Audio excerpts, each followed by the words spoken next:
Hello, welcome to today's episode of Juice and the Numbers, your statistics and sports podcast. I'm one of your hosts, Joshua Tracy. And I am Corwin Heller. And it is June 29th, quarter to 6 p.m. here on the East Coast. The Yankees game has wrapped up for the day, and Aaron Judge has hit another home run. And boy, oh boy, he is now one home run away from home run number 30 on the year. And it is not yet the All-Star break, which means he is on pace for over 60 home runs. He's currently on pace for 62 home runs for this MLB season, which would be good for the most in Yankees franchise history and most in the American League history, surpassing Roger Maris by a single home run. And that's a wild thing to think. I still am too far away from it from the end of the season to really believe it. Call it just pure, not apathy, but what would the term be? I fully expect it all to collapse before we even get close. So I'm not going to look forward to that happening. Yeah, I get that, because the thing about these counting stat milestones or single season records is that they rely on health. And I'm not going to sit here and say Aaron Judge is injury prone, because he's not, even though people continue to say that.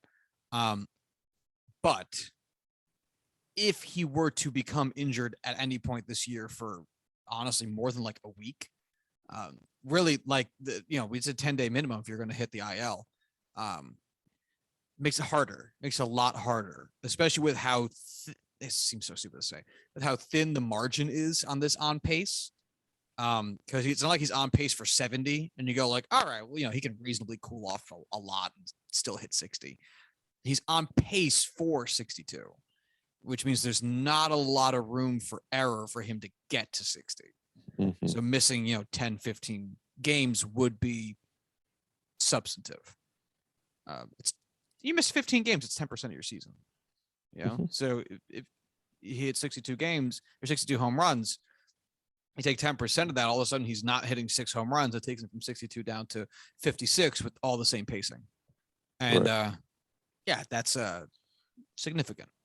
And that's also the, pretty basic, but also pretty big assumption that he maintains this pace regardless. Right. And to that effect, I have Aaron Judge's numbers by the month for his career. Now, I guess this is a little bit skewed because I actually only pulled this from Baseball Reference's player splits page. I guess I could run a query instead. I was going to say this is a little bit skewed because some of these months have already happened. So these numbers inherently then include his home runs that he's hit this year. So you know what? Give me 1 second. I'm going to run a query.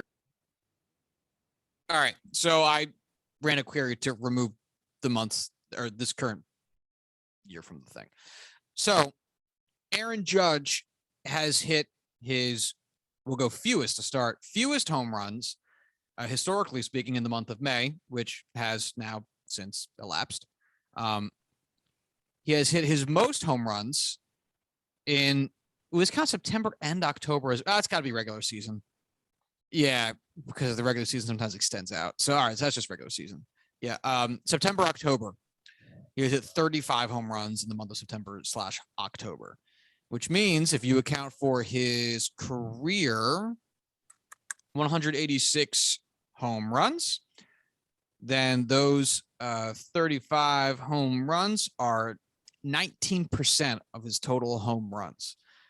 Well, yeah. Now, the month immediately preceding that, which would be August, go for his third best month in the year, 28 home runs.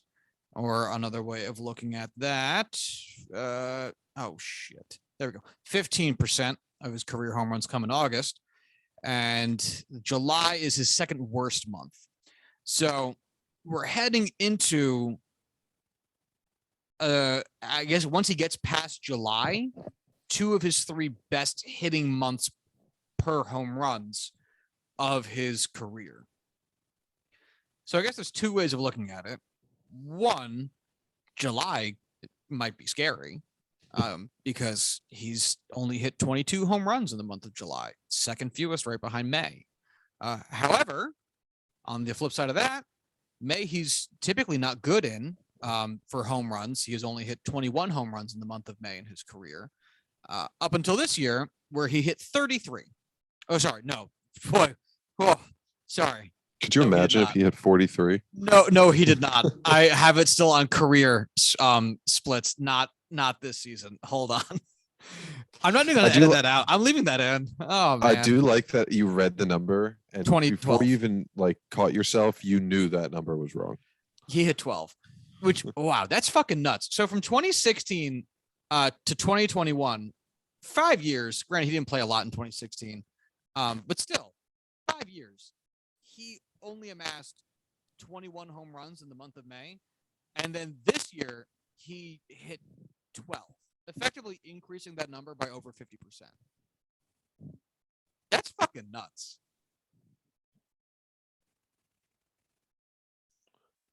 Can you check your mic? The connection on your mic? How we sounding? Like you're a little loose. The technical difficulties of running a podcast. Anyway, funny enough, if we look at Aaron Judge's career splits in terms of OPS, the latter part of the year is not his best. April through May, those 3 months or 2 months, by the way, Baseball Reference calculates it, are actually his two best months. His OPS in April, March is 1,011, and his OPS in May is 1,019. June, it's 945. July, it's 865. August, it's 900. And then September and October, it's 926. So those last 3 months of the year are the worst 3 months for him. But by home runs, those are actually like I just said, 2 of the 3 best months for his home run counts of his career. So it's kind of funny how that goes. So is he chasing these counting stats, going all out, just swinging for the fences every time, and it's causing him to be a worse player? Is Aaron Judge selfish, and is it hurting the Yankees? Find out more at 11. Yeah, a question that can only be answered with the passage of time.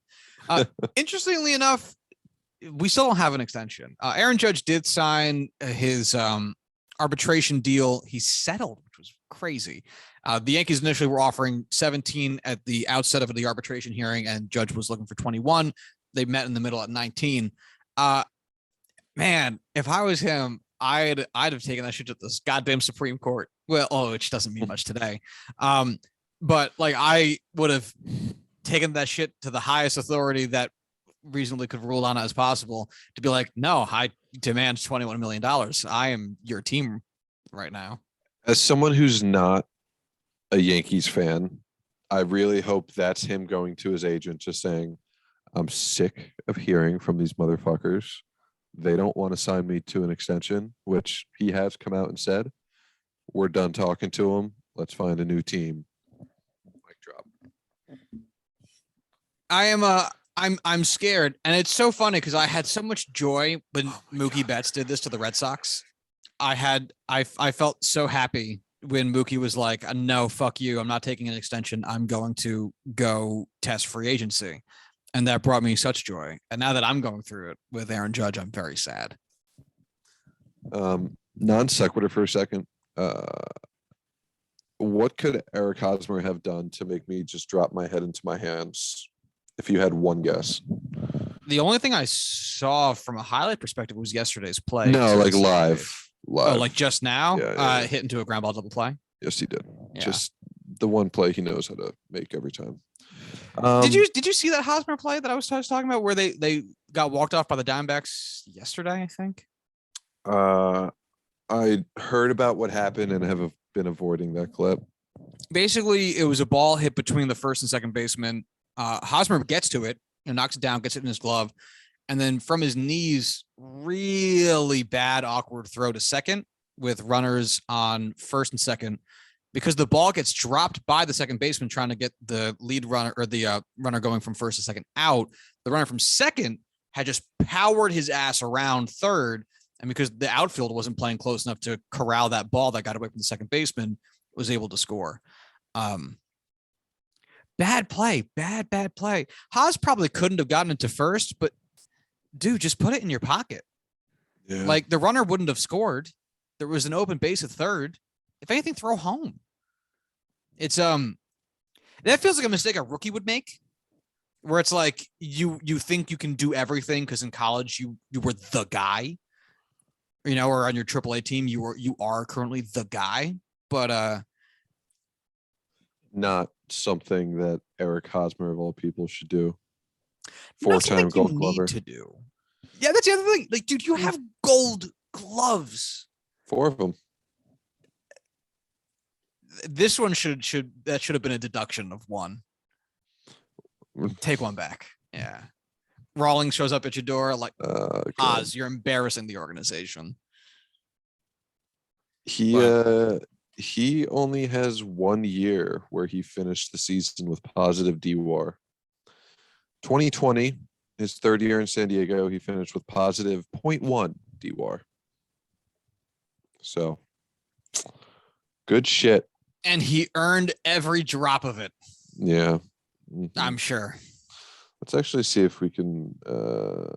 They would have errors up. Oh, Jesus. Assists and errors on Baseball Reference are right next to each other. And as I was working my way down, it's like he had 55 errors this year. But no, he has 3. That's how I felt about the Aaron Judge 33 home runs in the month of March. Yep. Yeah. Yeah. So the 60 home run pace, it's such a tough thing. So Aaron Judge bats second in the lineup, and the one thing I thought of this morning while I was watching the game or early this afternoon was, I don't know if you remember when Stanton had 59 or so. Like, I think they might start this run 58 when he was still with the Marlins, and he was also, I'm pretty sure, batting second. And they actually put him up to batting first, batting leadoff, just to get him, maybe an extra plate appearance or so. Yeah. To give him the extra chance to hit 60. Which he didn't end up doing. He ended the season with 59 home runs, won MVP that year. You got to wonder if they do that with Judge in the late goings. It's tough because the Marlins were essentially out of that year. So them losing any games or risking hurting Giancarlo or they could do stuff to chase a little bit. The Yankees are obviously going on pace to go to the playoffs. That anything could happen. But it's like, I'm not sure what the Yankees would be willing to do to help Judge chase that at the end of the season if he's close, but not there,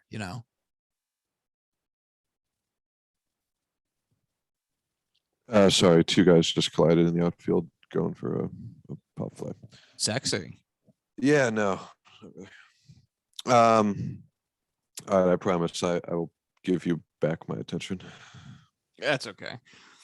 I do sort of wish that, like, I don't know who the Yankees close out their year with, but if it's someone that's out of it, I do kind of hope we start seeing some grooved fastballs like Bonds got at the end, just to kind of like, come on, let's see someone do it. Here you go, big guy. I mean, the problem is it's probably going to be a grouping of the Orioles, Red Sox, Blue. Like, it's going to be interdivision stuff. I don't see them giving you that kind of send off. No, really don't. I don't either, which is a shame because, if the Yankees need anything, it's for other teams to cut them a break. Yeah. Actually, I don't. What have the Red Sox been doing? Are they still unwatchable? No, they've been on a tremendous pace. They had just lost a series to the Blue Jays, which put them now below them in the standings by a half a game, but they were previously above the Blue Jays, worked up to second in the division. Yeah. Had a huge month in June, which amounted to nothing because I think the start of the month, 12 games back in the division and are now 13 and a half games back in the division because these Yankees don't fucking lose, bro. Half a game back from Toronto. Yeah. And how about also, this is not what I plan on talking about today at all. How about these goddamn Orioles? Right? 6 games I under did want to 500. talk about them because we have been talking dog shit about them for quite a long time, and it's almost like their rebuild's I have had a young bold players. prediction for at least the last 2 years that the Orioles will eventually be buyers because they have bottomed out. And it looks like that might end up coming true to some capacity here because they're dangerously close to 500. Dangerously. The Orioles would have you a better expect record. them to buy this year? Well, eventually you have to start getting some players. Even I'm not saying they have to go out and trade for like, Frankie Montez. You know what I mean? Like they don't have to trade for like the top guys in the thing, but eventually you're going to have to go out and start acquiring some dudes and being like, all right, we know the dudes we got, and we know the positions that need dudes. So let's go out and get some mid-tier dudes, and then we'll go and get some free agent dudes. And then we'll reevaluate again come next trade deadline when we see how all these dudes pan out. But they've got some dudes, man. What's funny is like they don't even have anyone that's like, why isn't Adley Rushman listed on there? Does he not have enough games yet? He might not. Oh, you seen Robinson Chirinos instead? No, Adley Rutschman, by the way. I don't see any catcher. They only have 8 guys here. Adley Rutschman, 31 games so far this year, an OPS plus of 103. Yeah. But yeah, I mean, Ryan Mountcastle at first base has been an excellent hitter. Austin Hayes, Anthony Santander, and Trey Mancini have all been great this year. Cedric Mullins is having a good year. Quite down from where he was at last year, but 97 OPS plus, and he's still been playing good outfield defense. So tough to complain too much. But yeah, they've all been doing really well. The rotation's been rough for sure. That's to be expected. Tyler Wells has been apparently really good. Right, Mateo has been great. Defensive superstar. Sure, that guy do well. Wow, their bullpen's been phenomenal. Jorge Lopez is rocking an ERA plus of 5.38, 5.34. Yeah, that's impressive. Very. Not to cut that. Yeah. 4 of the 5 guys of their top bullpen innings dudes have a 200 ERA plus or higher. That's amazing. Wow. Yeah. Keegan Aiken also has like a 170. Their bullpen's pretty legit. Good for I did not realize that. Good for the O's. So I'm just saying, like, I wouldn't be surprised if they try to, go get like a mid-tier starter or somebody. Who is their starting 5? John Means. No, he's hurt. Okay, then I got nobody. Exactly. Jordan Lyles, who was with the Rangers last year. I'm familiar with the name. Tyler Wells, who, man, I'm going to crack open his page, and he's just an Oriole. That's it. He's not very good, or he's the best guy on the team, but I don't know who he is. Bruce Zimmerman, who is listed as on the 40 man, so I guess he's not currently up with the big league team. Kyle Bradish, who's currently on the IL. Spencer Watkins, who's been fine. And Dean Kremer, who apparently has been lights out with his 1.29 ERA in only 28 innings, though. So those are their 5. Them's the guys. Yeah. Again, Jordan Lyles, your name I've heard before. Yeah, they've amassed like a handful of starts from some other weird dudes who don't have a lot of innings, like Austin Voth has 2 starts this year. Denyi Reyes has a start.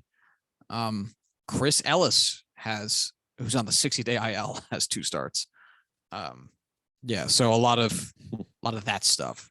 So yeah, I mean, the O's currently have a better record than the Detroit Tigers, Kansas City Royals, Oakland A's, have the same record as the Seattle Mariners.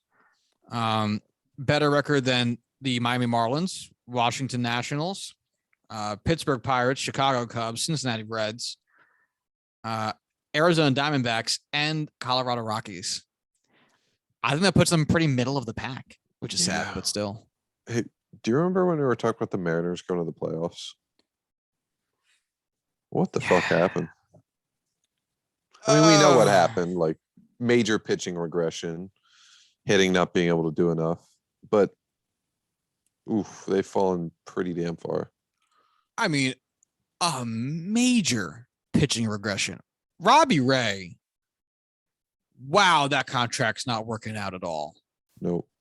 I mean, granted, a 3.78 ERA is not horrible, but from what he was last year, that I know none of us really expected him to do again, and then into what he has become this year, it's just woof. And then their bullpen's been garbage. Seawald's been good. Penn Murphy's been good. And then it's just been like shit outside of that. Eric Swanson apparently has also been lights out. But even then, from these other dudes I don't really know the names of who have been chewing up innings for them, it's just been thin, crazy thin. The only two starters that have an above 100 ERA plus are Logan Gilbert and Marco Gonzalez, which makes sense. Chris Flexen took a big step back. He had a 3.61 ERA last year and a 4.31 this year, up, almost 3/4 of a point. That's tough. They have George Kirby up for the first time this year, 4.08 ERA. Probably wouldn't be bad for your fifth starter, but it's just tough because no one's really. Logan Gilbert's been great. That's it. Gonzalez is good. Everyone else is like, oh, okay. Mm-hmm. Nice to see you. I'm glad I know I had some prediction involving Robbie Ray being dog shit with the bold predictions, and I'm glad it looks like I'll at least get one right. Man, their hitting looks pretty decent though. Catcher 114 OPS plus. Ty Franco I know is currently on the IL. 153.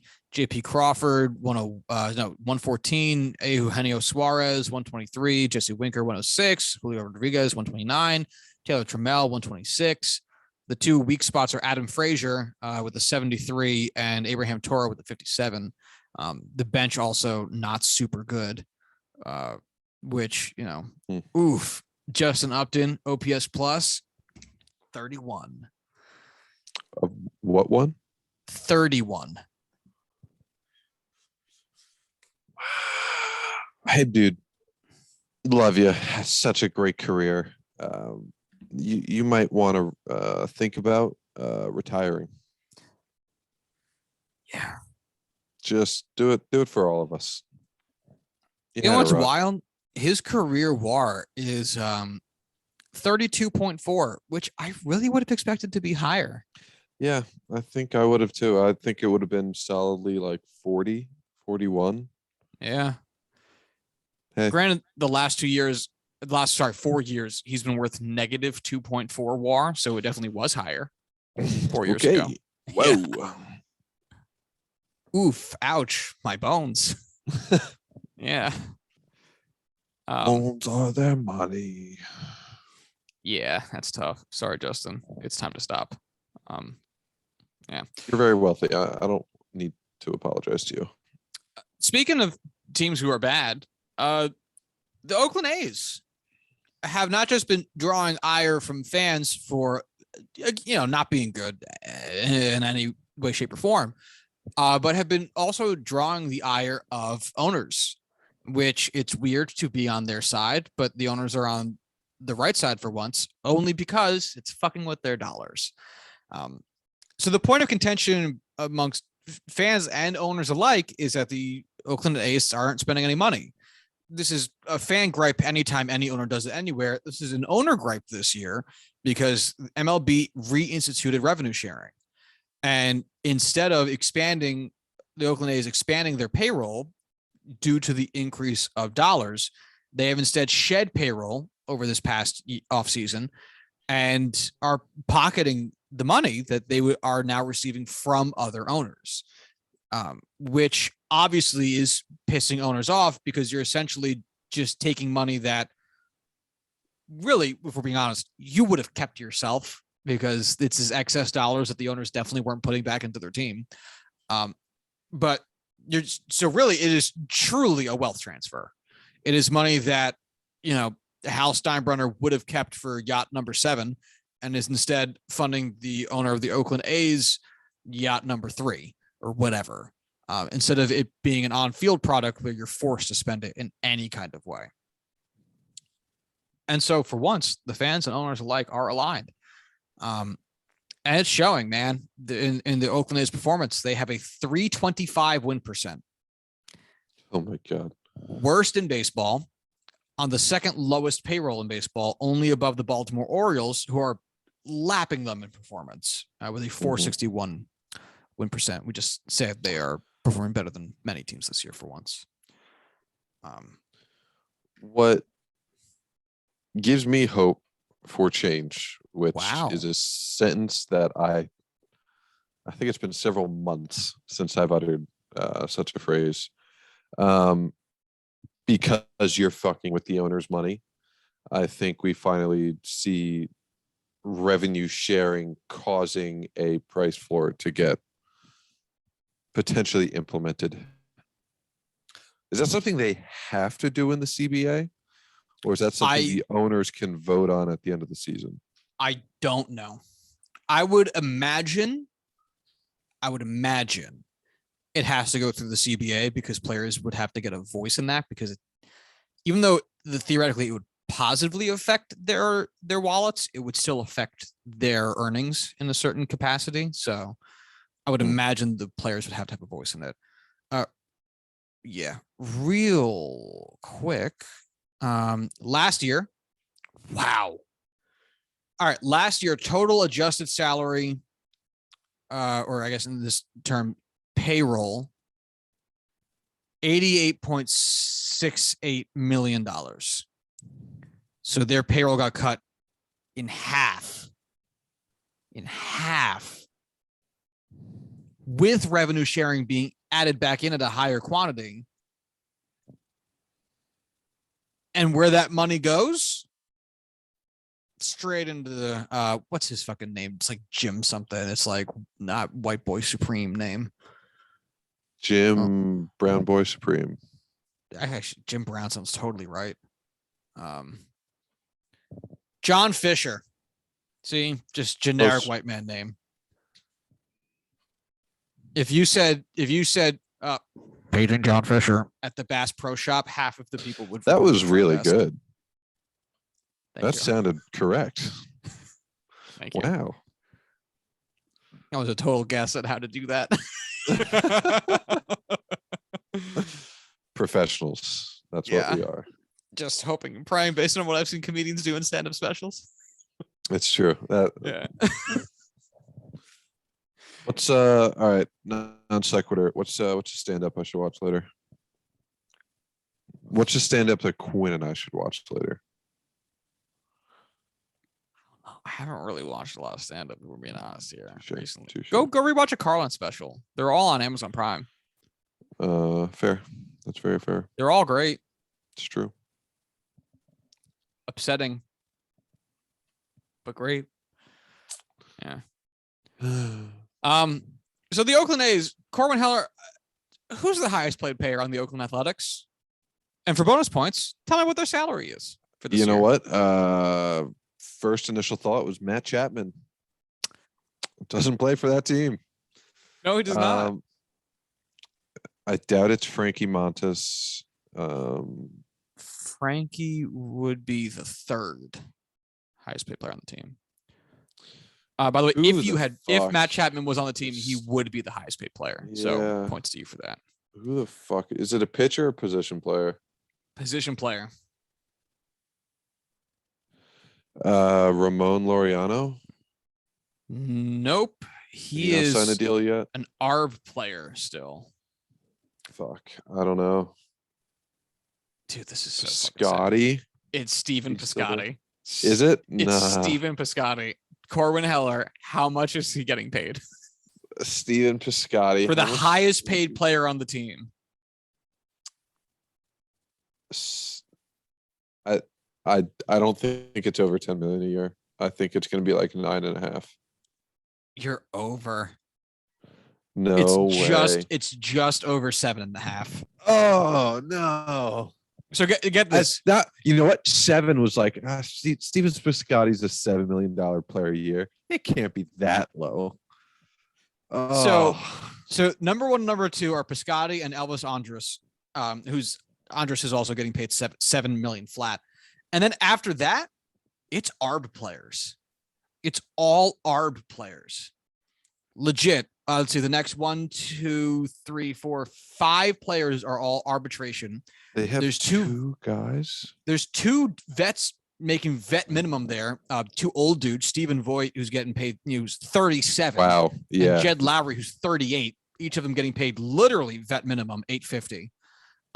And then after that, it's pre-ARB players. So we're in the hundreds of thousands.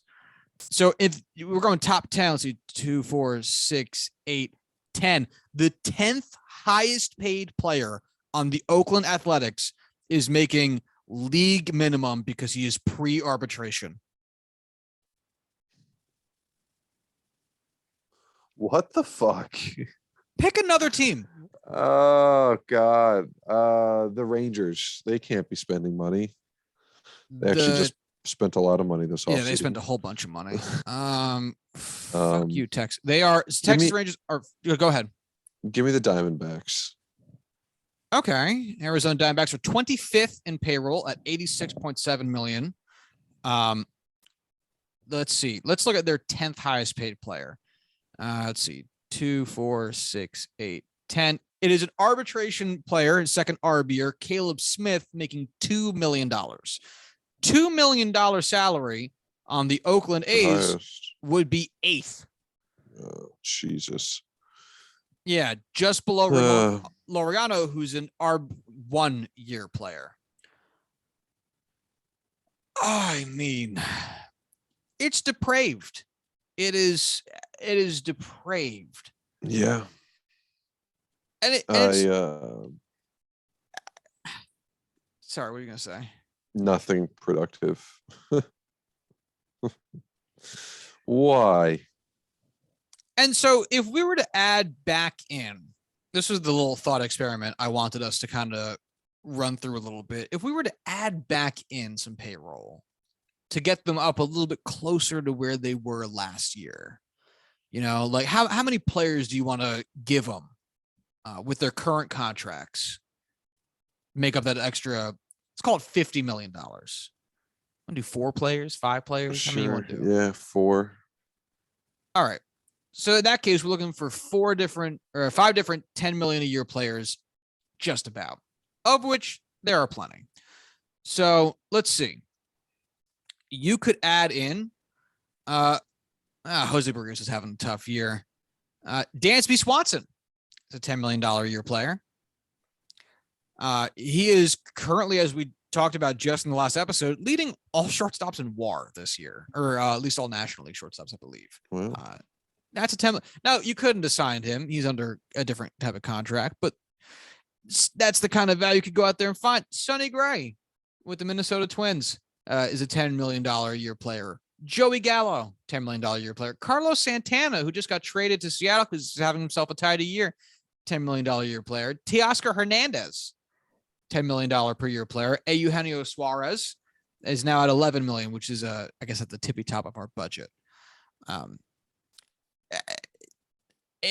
just like, man,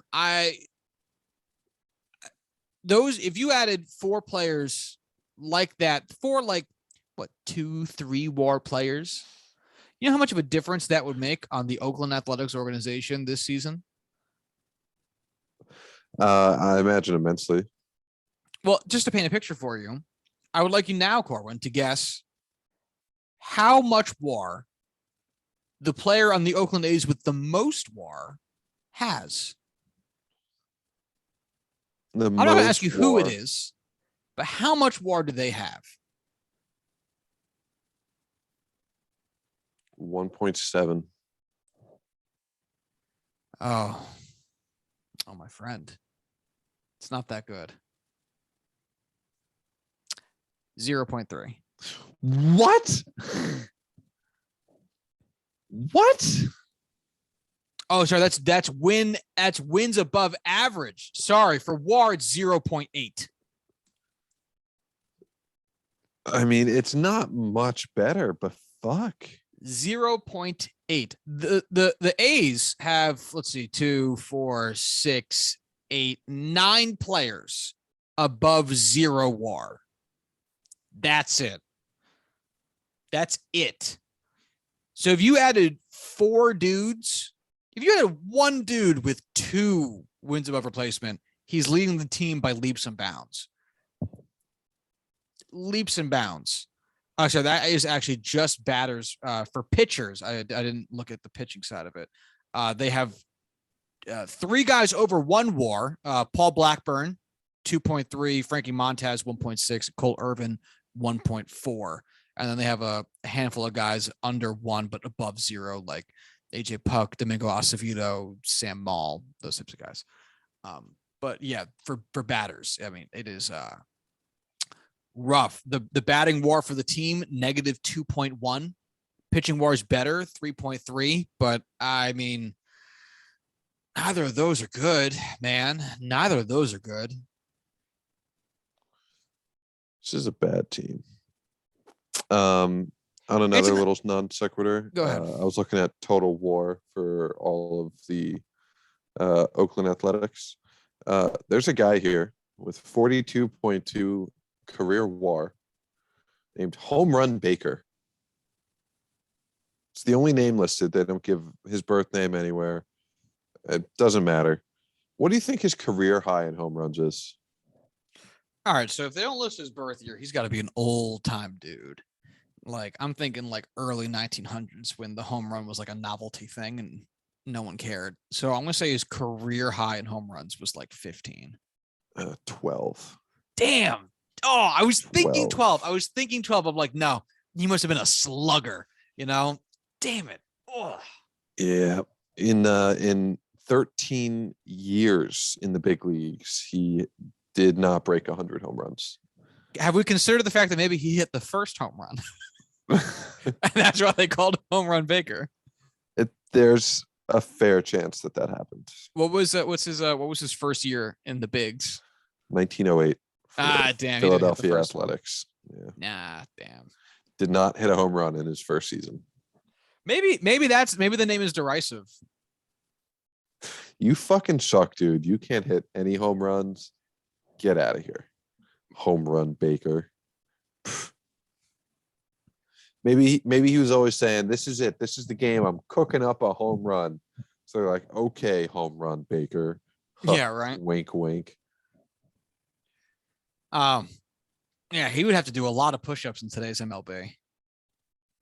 Because all of his teammates would be fucking clowning him. Do they have a warning track back then? Could he even have warning track power? You think they fucking warned people of things back in 1908? No. That's fair. Yeah, they didn't even have traffic lights yet, I don't think. Who would you say has the most career WAR in athletics history? Ooh.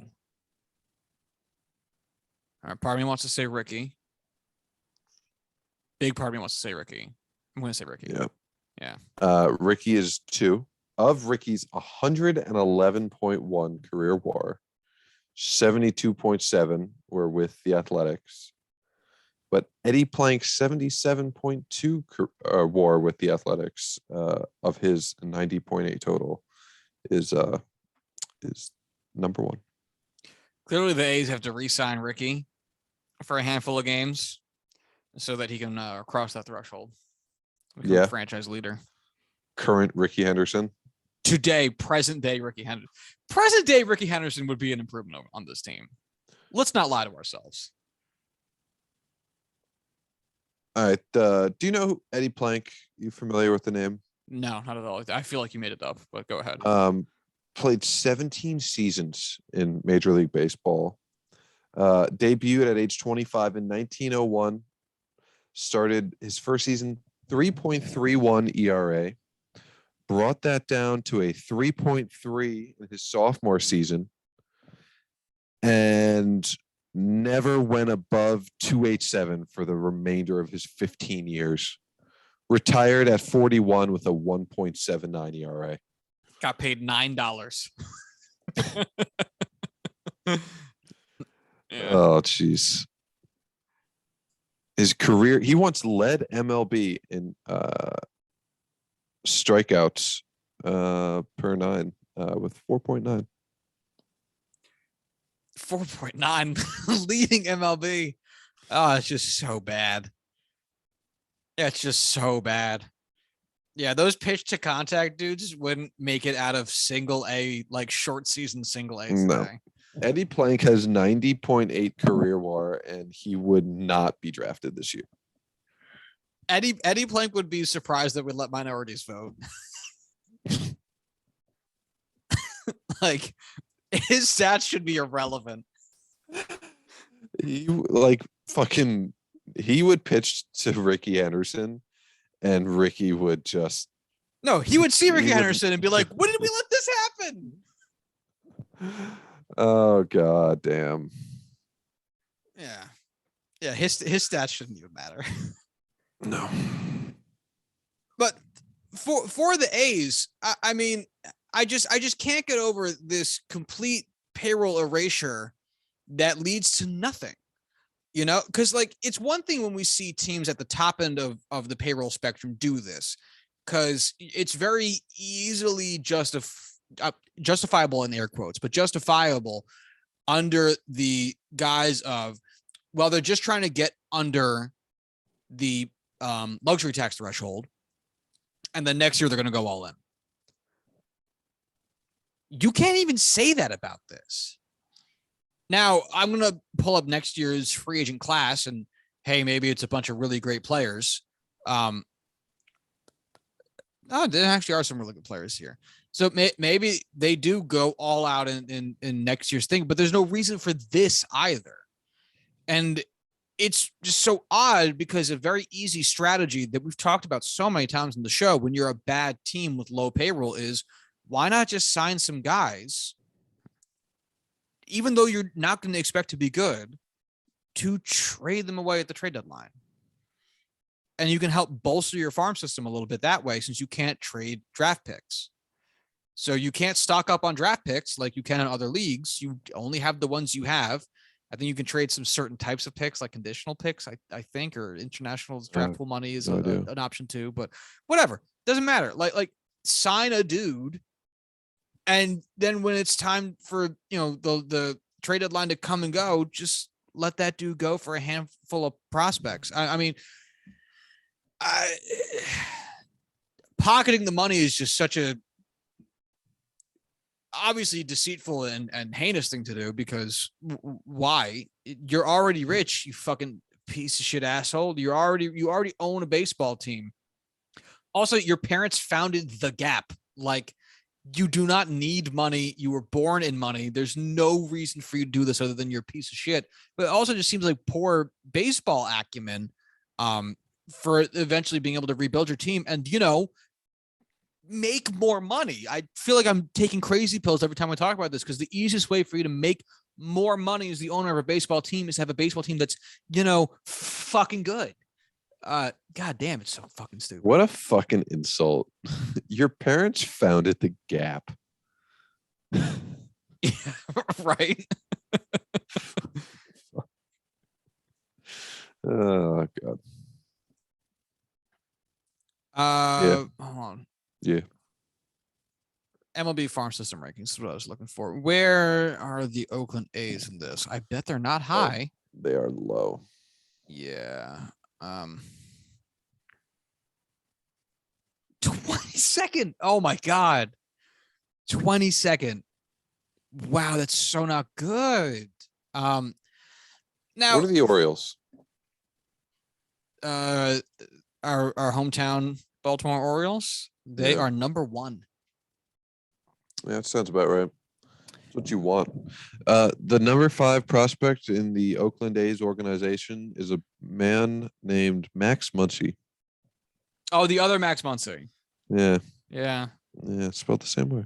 Yeah, I think they have the same birthday or some shit too. Like, I think it's something freaky, or they look very similar. I think it's something really wacky like that. What, can you look up the real Max Muncy's birthday? Yeah. The real Max Muncy's birthday is August 25th. This Max Muncy is August 25th, 2002. Yeah, that's right. That's fucking awesome. I don't know anybody's name in my family, but I know the Max Muncy birthday. That's fucking awesome. What year? 2002. Oh, that hurts my soul. Yeah. Oh, I didn't want to know. Take it back. Take it back. Nope. 2002. Oh God, I hate it. Fuck. Anyway, upcoming free agents this year, which we'll obviously talk about more as free agency is upcoming. David Price, which would make sense for them to sign. JD Martinez, who is a lot older than I thought he was. Trey Turner, Noah Syndergaard, Aaron Judge, Brandon Belt, who's old, Charlie Blackmon, who's old, Adam Wainwright, who's decrepit, Nathan Eovaldi. I'm looking for people in their 20s. Joey Gallo. Actually, Joey Gallo would be a great fit for Oakland. Edwin Diaz, Dansby Swanson, Josh Bell, Gary Sanchez, apparently. Like there's dudes here. But again, it's just so tough to justify the idea of them cutting payroll in half. For what?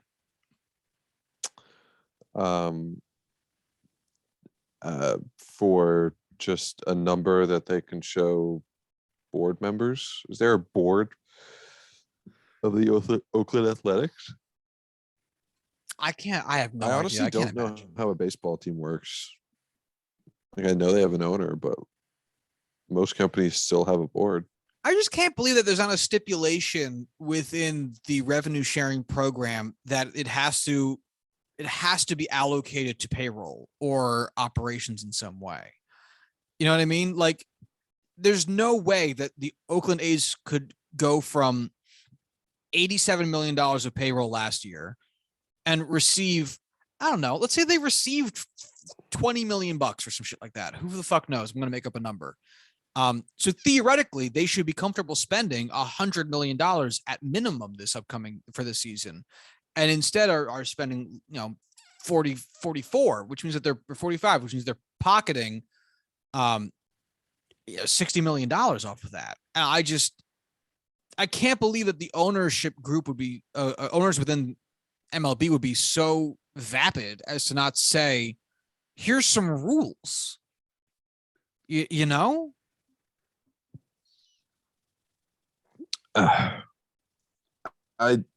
This is why I think it could potentially happen where the owners are just we're sick of this shit. Like even if it is a laughably low floor, I could easily see them thinking that it's something that needs to be done because look, the Orioles, as much as we just pile on the hate for the way that they've been rebuilding, the way that they've been going about their rebuild, it's looking more likely than not that it's going to be effective. I mean, they have an incredible farm system. The young talent that's in the majors now is, difference making. And they're 6 games out of 500. That's very good. And the toughest division in baseball. Yeah. And if owners can look at that and say, hey, we could just fucking do nothing, save a ton of money, and just trade everything for prospects and draft picks potentially for a couple of years, and we could have ourselves a solid team. Yeah, that's the way to do it. I am as mad as I am at the Oakland Athletic fucking John Fisher for not spending any money. It is hilarious though that billionaires have to be on the shit end of corporate welfare. No, this is how it feels. Damn, this sucks. We've received so many, we got bailed out or inherited all of our wealth. It's like, who's really just sitting back and collecting welfare checks? This fucking asshole. This guy, that guy over there. And you know what his Show us welfare your checks are? PPP Millions. loans. Show me. I thought you were going to stop at the second P. Show me your PP. It's like, I don't think that's going to solve anything, Corwin. You never know. But it's just amazing. You know, like these are the guys who there's no ethical way to make $1 billion. So these are all people who have made their living off the backs of, you know, hoarding the surplus wealth of everybody else's labor. And it's just kind of tickles me to see them get fucked over by one of their own. Because it's obviously not above them, obviously. But you rarely ever get the chance to see it like this. And so to see it is, again, it sucks because the A's are bad and deserve to have a better team. It is kind of funny to see billionaires be equally as small with themselves as they are with others. Of course, it's all ego. If you had like $20 million dropped in your lap, what would you do with it? Because that's this guy's life. I saw a very similar question on Twitter today, and I realized the first thing I would do if I was just given $20 million, other than just pay off debts, is I'd get a membership at a golf course. Yeah. But but here's what makes it more complicated. Not more complicated, but fucking a stupider question to ask. What would you do if you were given $20 million and already owned everything you'd want? Because that's this guy's real question. He took $20 million and theoretically he owns a sports franchise. Yeah. God, like my follow-up would be like, oh, I'd buy a golf course. But he owns the stadium. He's buying a team. Like the next step is just buying a league. Right? I am commissioner now. Ridiculous. Yeah. What would be really funny, it's like I would almost appreciate the chaos. Like, how would you feel about this chaotic hypothetical that would never happen? John Fisher did exactly what he did. He cut payroll in half and pocketed. I just keep saying 20 million. I have no idea how much it is, but that's probably a convenient figure. 20 million bucks. So he got $60 million. And he just like donates all of it to a very worthwhile charity. Zero. There's a 0% chance that would happen. No, I know. But how would you feel? Because obviously as a baseball fan, you'd be like, well, that should be payroll. But because you're taking money from other billionaires to do it, I can't be too mad, I guess. Knowing how like 90% of charities function, I would still be upset. Oh, that's a good point. Fuck you, Susan G. Komen Foundation. As long as they don't start another foundation, that's the real shit. What? You said Susan B. Coleman or Susan G. Komen. Yeah, I was like, Josh, it's Susan B. Anthony.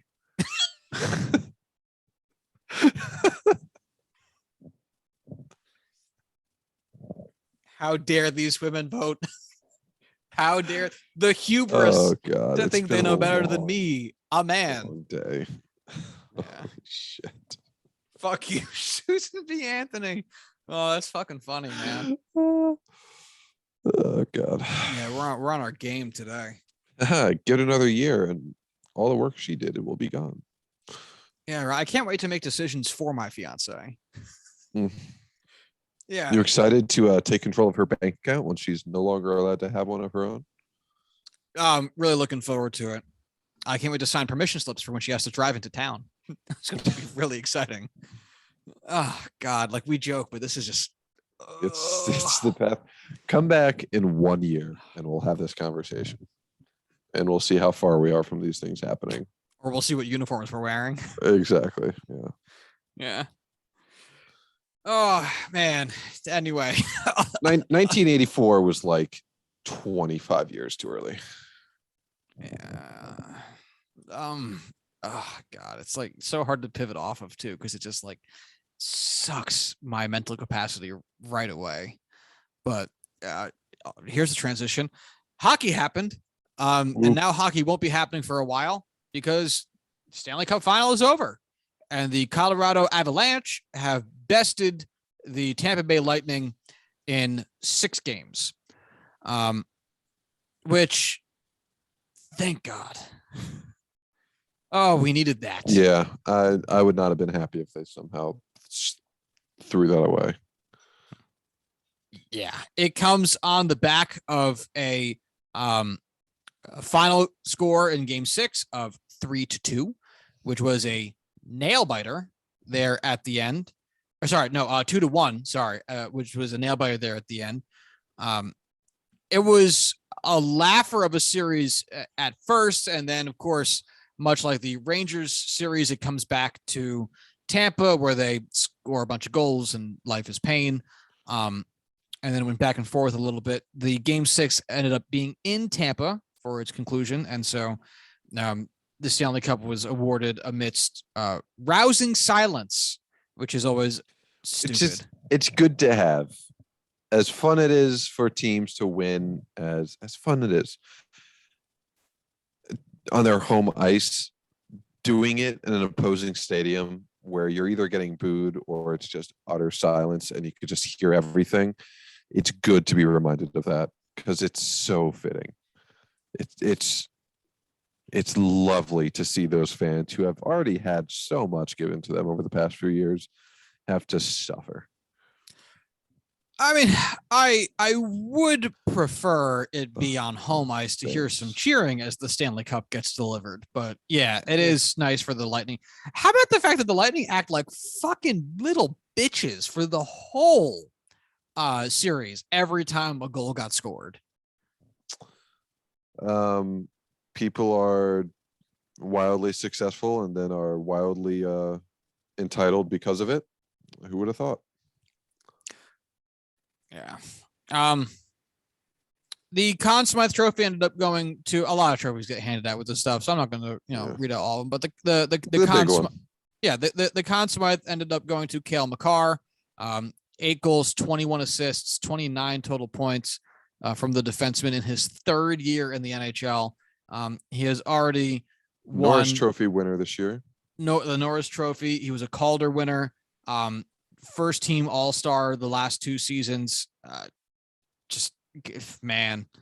All rookie his first year in the league. Just what a ridiculous start to his fucking career. I mean, goddamn. The lead goal scorer for the entirety of the postseason was Evander Kane with 13, tied with Nathan MacKinnon with 13, which is just wild because Nathan MacKinnon played a lot more games than Evander Kane did. Yep. Leader in assists was Leon Draisaitl with 25. Leader with points was Connor McDavid with 33. And leader in goals created funny was how Connor McDavid. Literally all of that comes back to one line on one team who did not make it. Could you imagine that team with good goaltending? It's fucking unbelievable. Both them and Toronto have been plagued by utterly atrocious goaltending for like 3 or 4 straight seasons. And how about the fact that Toronto is also now plagued by the ghost of Nazem Kadri, who was shit-talked his entire time in Toronto, goes off and wins the Stanley Cup in his first year out of there. First Muslim player to win the Stanley Cup. Really? Yeah. That's fucking awesome. Right? Good for him. I'm a big Nazem Kadri fan from just teams in the past and everything.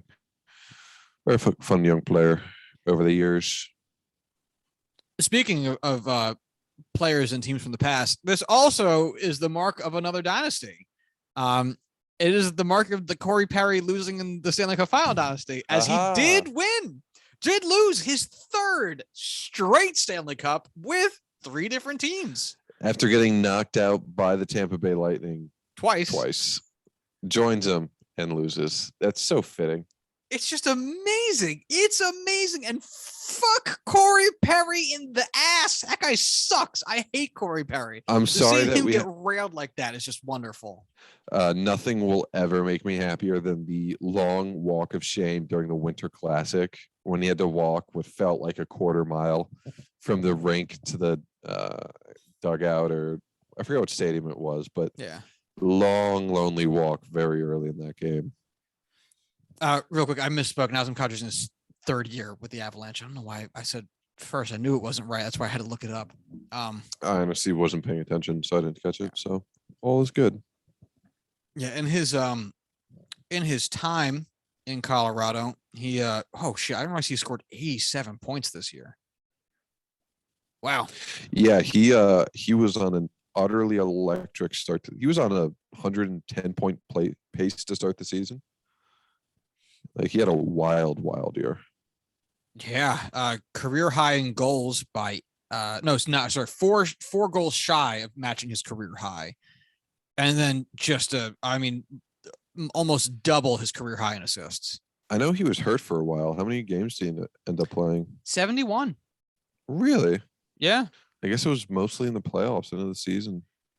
Yeah, and still, missing 11 games is a pretty like because with the NHL you only play 3 or 4 games a week. If you're missing 11 games, you're missing 3, maybe 4 weeks. So it's still a good chunk of time, even if it's not the world over in games.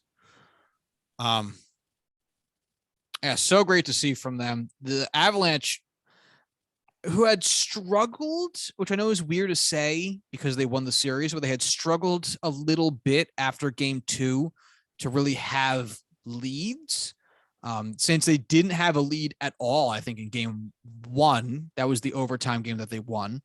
They obviously carried game 2 handily, got beaten game 3, another overtime game in game 4, which again, I don't think they led at all in game 4, lost in game 5. And then game 6, they were leading. They led the whole game pretty much. I think it might have been tied for a spell there at 1-1. I don't really remember any. No. I think it was 2-0. So yeah, I think that one, I don't remember. I'm not gonna look it up either. Fuck that shit. But it was a little bit weird because they were clearly playing it at a very, very high level, but hadn't really been able to translate that into consistent leads. But in game 6, they were shut down. Did you watch any of the game? No. That third period, Tampa might as well not have even come out in the fucking ice. Really? I mean, dude, it was one of the most impressive third periods I've ever seen. Because you got to think, quite the statement. It's game 6. Your team is about to be eliminated. It's the third period. You're down. You've got to do, you're fighting against the most desperate a team can really get. And they let up nothing. Nothing.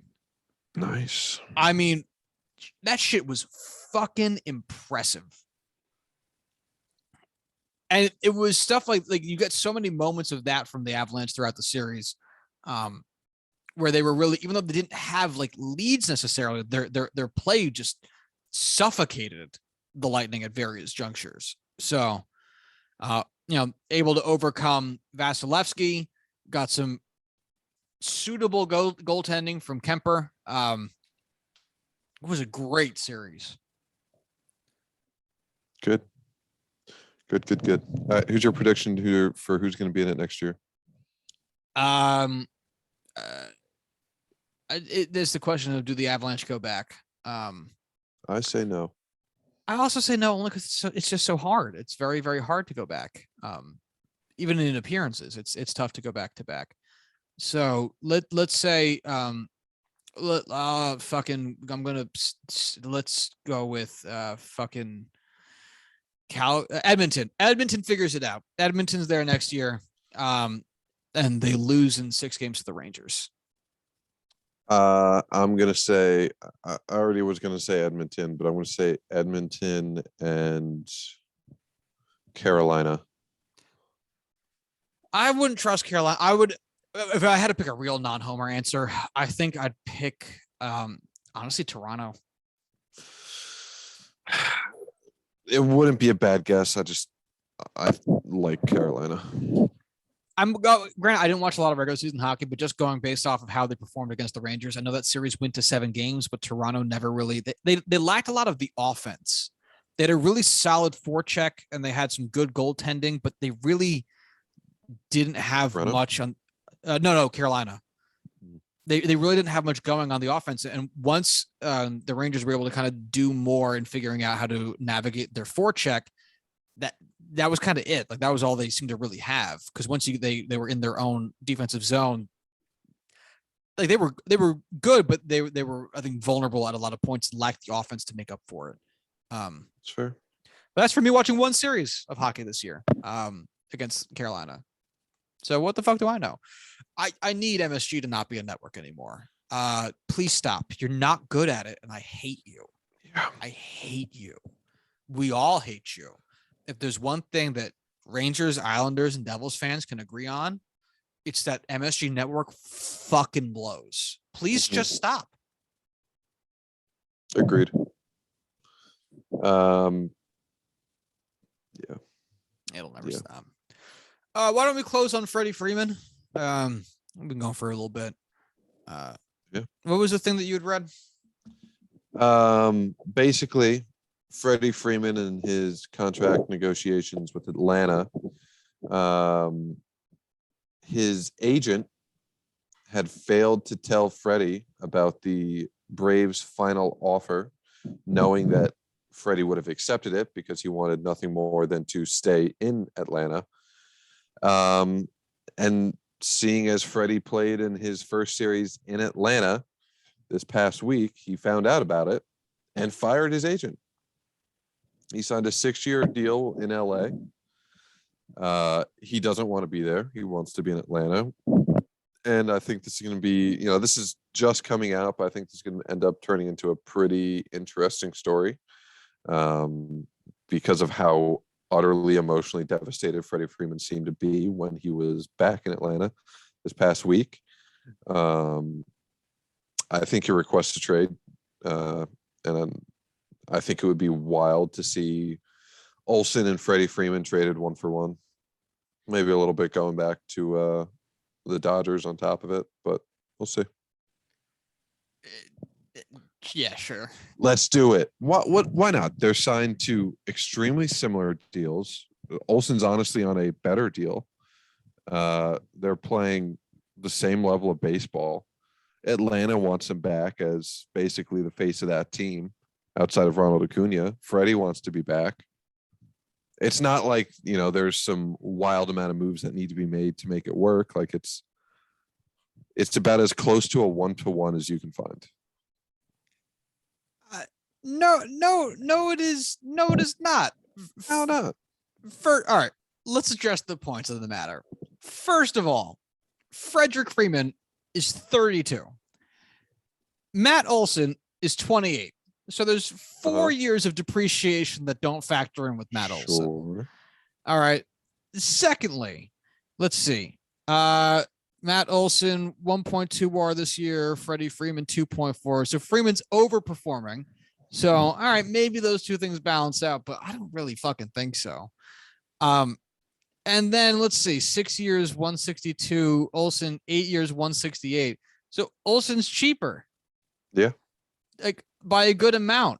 So it means that the Braves would be getting more expensive and older. Granted, but marginally better, Freeman. But more expensive and older. And the Dodgers would be getting cheaper and younger. They'd be helping the Dodgers. But it's the guy who has been the heart and soul of your team for how long was he there? 8 years? I can tell you in 1 second. I'm navigating away from the page. 12 years. Wow. That has to carry some serious weight.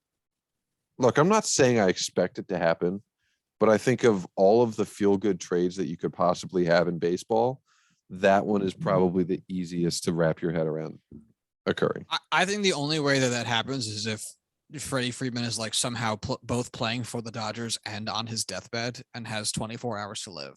Yeah, sure.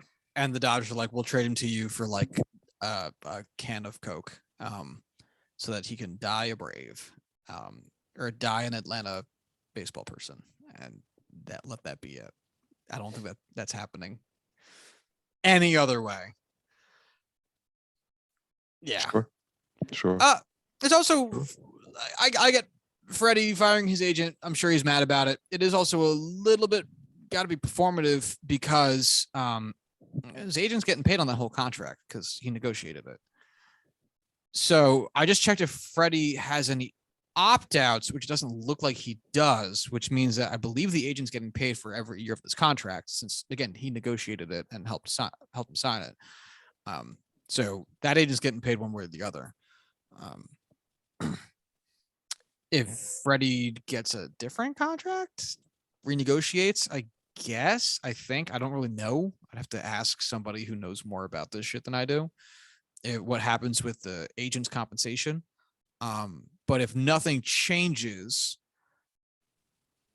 that guy's getting paid. And there's no point in having a new agent until the next contract comes around since Freddie has no opt outs. Yeah. Sure. So I get it. Obviously, you don't want to have to associate with that guy that you perceive as having fucked you. Even if it's just in a tertiary sense, you're all set up and don't necessarily need his help with contract work in the immediate future. But yeah, largely, I guess it's not going to be so impactful. That guy's still making his money off of this contract that he negotiated. So, oh well. Yeah. You want to talk about anything else before we skedaddle? No. Skedaddle away then. All right. Well, if you want to follow the show on Twitter, you can do so at JuicingPod. If you'd like to send, if you'd like to follow Corwin on Twitter, you can do so at Corwin Heller. If you'd like to follow myself on Twitter, you can do so at Joshua D. Tracy. If you'd like to send emails to the show, you can do so at juicingthenumbers@gmail.com. And until Monday, y'all have a good one. Bye.